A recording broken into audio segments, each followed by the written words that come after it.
আপনাদেরকে আন্তরিক ধন্যবাদ ও মোবারকবাদ। জামাত ইসলাম চাচ্ছে বাংলাদেশে আল্লাহর জমিন আল্লাহর দ্বীন কায়েম করার জন্য কোরআন ও সুন্নাহর আলোকে দেশ চলবে। এই জন্য সৎ এবং যোগ্য নেতৃত্ব প্রয়োজন। এই দেশটা তো মনে করি কেউ চালাইছে বাপের আদর্শ দিয়া, কেউ চালাইছে স্বামীর আদর্শ দিয়া, এরশাদ চালাইছে নিজের আদর্শ দিয়া।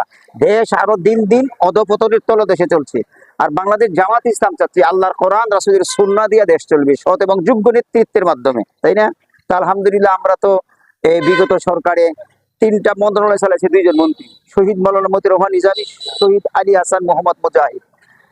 তারা মন্ত্রণালয় চালানোর ক্ষেত্রে অনুবীক্ষণ দূরবীক্ষণ যন্ত্র দিয়ে দেশি বিদেশি সাংবাদিকরা দেখছে, 1 টাকা দুর্নীতি খুঁজে পায় নাই আলহামদুলিল্লাহ। বরং তারা মন্ত্রণালয় পরিচালনা করার পরে উদ্বৃত্ত টাকা সরকারি কোষাগারে তারা জমা দিছে। গোটা দেশবাসী, গোটা পৃথিবী কি সাক্ষী। বৈষম্য বিরোধী আন্দোলন এবং বন্যা কবলিত মানুষদেরকে প্রায় জামাত ইসলাম 20 কোটি টাকা দিচ্ছে, যা কোনো সরকারি দল অন্যান্য দলেও দিতে পারে নাই। পক্ষে একা সম্ভব নয়, এটা আপনাদের সার্বিক সহযোগিতা লাগবে। কোরআনুল কারীমে আল্লাহ রাব্বুল আলামিন সূরা মায়েদার 2 নম্বর আয়াতে কারিমায় বলছেন, তাআওয়ানু আলাল বিররি ওয়াত তাকওয়া ওয়ালা তাআওয়ানু আলাল ইসমি ওয়াল উদওয়ান। তোমরা সৎ কাজে সহযোগিতা করো, অসৎ কাজে সহযোগিতা করো না। আর এই সৎ কাজে সহযোগিতা করাই কোরআনের নির্দেশ, এবং এই সহযোগিতা সম্মিলিতভাবে করলে আলহামদুলিল্লাহ আমাদের আরো ভালো হবে। যেমন আল্লাহ রাব্বুল আলামিন কোরআনের সূরা তওবার 119 নম্বর আয়াতে কারিমায় বলছেন, ইয়া আইয়ুহাল্লাযীনা আমানুত্তাকুল্লাহা ওয়া কুনু মা'আস সাদিকিন। হে ঈমানদার বান্দাগণ, তোমরা আল্লাহকে ভয় করো, সত্যবাদীদের সাথী হও। তখন সত্যবাদী আলহামদুলিল্লাহ আমরা সৎ যোগ্য নেতৃত্ব জামাত ইসলাম প্রতিষ্ঠা করতে সক্ষম হয়েছে। বৈষম্য বিরোধী ছাত্র আন্দোলনে ছাত্রদেরকে, শহীদ যারা হয়েছে তাদেরকে 2 লক্ষ টাকা, যারা আহত হয়েছে তাদেরকে 1 লক্ষ টাকা, ফেনী, কুমিল্লা, তারপরে নোয়াখালী যে বন্যা হয়েছে, বন্যা দুর্গত মানুষ সহ প্রায় 20 কোটি টাকার মতো জামাত ইসলাম দিয়েছে। এটা আলহামদুলিল্লাহ মানব কল্যাণমূলক একটি সংগঠন। তো এই সংগঠনকে আপনি সহযোগিতা করা এবং তার সাথে সংশ্লিষ্ট থাকা, এটা একটা ইমানি দায়িত্ব।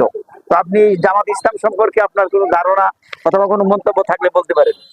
ভালো আছেন আপনারা? হ্যাঁ, বাংলাদেশ জামাত ইসলামের পক্ষ থেকে আপনাদেরকে আন্তরিক ধন্যবাদ ও মোবারকবাদ। ভালো আছেন? হ্যাঁ চাচা, একটু এদিকে ফিরলে একটু বেরো, একটু কষ্ট দিচ্ছি আপনাদের। জি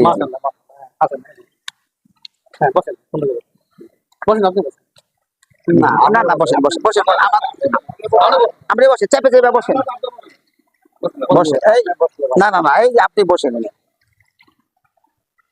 বাংলাদেশ জামাত ইসলাম সম্পর্কে তো আপনাদের একটু মোটামুটি ধারণা আছে, তাই না? আপনি বসেন বসেন। বাংলাদেশ ইসলামের পক্ষ থেকে আন্তরিক ধন্যবাদ ও মোবারকবাদ। বাংলাদেশ জামাত ইসলাম চাচ্ছে এই দেশটাকে ক্ষুধা মুক্ত, সন্ত্রাস চাঁদাবাজ মুক্ত, হিরোইন সুদ ঘুষ মুক্ত একটি সুন্দর বসুন্ধরা নির্মাণ করতে। একার পক্ষে সম্ভব নয়, আপনাদের সার্বিক সহযোগিতা প্রয়োজন।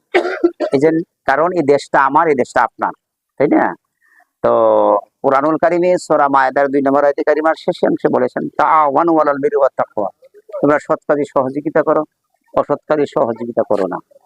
এই সহযোগিতা করতে যে যদি আমরা ঐক্যবদ্ধভাবে থাকি, আলহামদুলিল্লাহ তাও আল্লাহ কোরআনে নির্দেশ দিয়েছেন। সূরা তওবার 119 নম্বর আয়াতে কারিমায় বলছেন, ইয়া আইয়ুহাল্লাযীনা আমানুত্তাকুল্লাহ ওয়া কুনু মা'আস সাদিকিন। হে ঈমানদার বান্দাগণ, তোমরা আল্লাহকে ভয় করো, সত্যবাদীদের সাথে হও। আলহামদুলিল্লাহ আমরা সৎ যোগ্য নেতৃত্বের মাধ্যমে আল্লাহ কোরআন রাসূলের সুন্নাহ দিয়ে সুন্দর করে এই বসুন্ধরাটি সাজাতে চাই। আপনি যেমন দোকানটা সুন্দর করে সাজাইছেন, একদিকে মশার কয়েল, আরেকদিকে সাবান, তাই না?